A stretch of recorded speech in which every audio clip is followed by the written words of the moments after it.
All hell is breaking loose this spring break. Authorities in Miami Beach declaring a state of emergency and imposing a curfew there after 2 deadly shootings. But the lockdown still didn't stop the mayhem. Shops got trashed and rowdy partygoers were seen jumping on cars. Fights have been breaking out in the streets and on the beach. The Miami Beach mayor has had enough of the chaos. We don't want spring break. We don't ask for it. We endure it. We have an enormous police presence.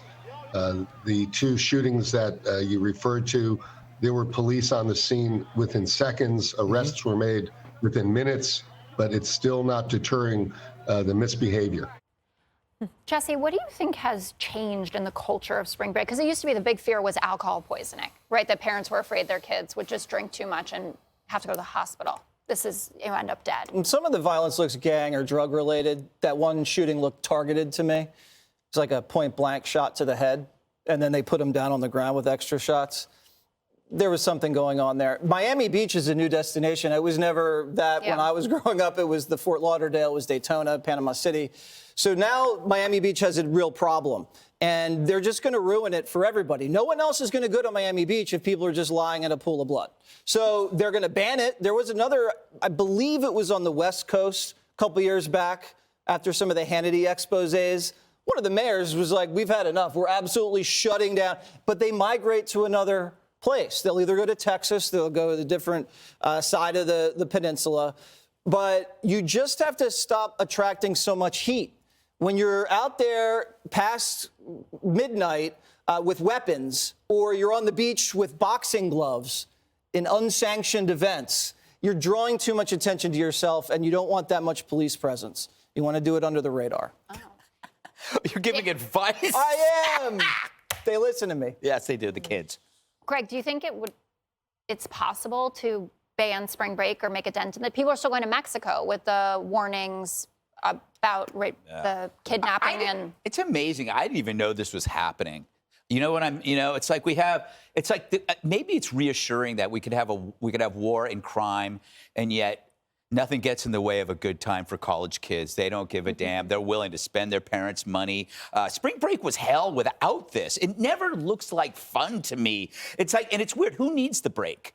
Why do students need break to go from playing beer pong at ASU to playing beer pong in Miami? I mean, their parents deserve the spring break, not them. Let them do the Jell-O shots, not these losers. I think they need to have to come up with a new spring break, something that's different. Maybe it needs a little more risk, a little more danger. My spring break, like all good spring breaks, have bad memories. Did you notice that? Like, I remember when I was in Mazatlan, a local told me to go, me and my 3 buddies, to go to this bar and didn't tell us it was a gay bar. And so we were like 18 years old, sitting there drinking Coronas out of a bucket, and these guys, middle-aged guys, were dancing around us. And I just thought it was a custom. And you stayed all night long. Oh, I didn't have to pay one night for my hotel room. Dana, what do you think? I think that kids should really listen to that. Thank you. I mean, that is really great. Well, the other thing that's happening in Miami right now is the Miami Open is going on, and Novak Djokovic isn't allowed to come in and play because of the stupid COVID rules, and yet the spring breakers are bringing guns to the party.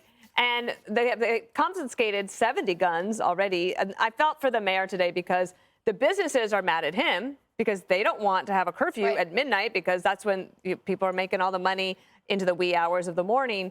But he said you have to have law and order, so they're in trouble. I also noticed, the Mexicans are now, Mexican president and his government are paying a PR firm to try to deflect blame about the fentanyl crisis from them. Oh, good. And saying that Americans don't hug their children enough, and that's why this is happening. They could have the cartel's PR person maybe help out with that. Yeah, they don't hug their kids enough, and therefore they need fentanyl, and then they die. It's their fault. Exactly. I think that we're all making an assumption. And we're all assuming that these are college kids on spring break. I've been down in Miami. I think it was 2 years ago. I don't believe a lot of them are on spring break. I think there are a lot of young people, maybe not so young, maybe not college age, who go down there just for trouble, just to fight, just to show their wares or whatever it is. And, we shouldn't be so, these are kids, just blowing off steam, getting drunk anymore. That's not what this is. This is anarchy and chaos. 70 guns in 1 week in one city and 2 dead. I can't even imagine the number of rapes, the number of overdoses, the number of people that have been involved in assaults that they can't even remember. And I think that as between business and law and order, you've got to take the side of law and order, because without it, there will be no business. Yeah. Hi, everyone. I'm Brian Kilmeade. I want you to do me a favor. I want you to click to subscribe to the Fox News YouTube page. This is the only way that I know for sure that you're not going to miss any great commentary, any great news bites, any great interviews coming your way on Fox. You can get it all here on YouTube. So subscribe right now.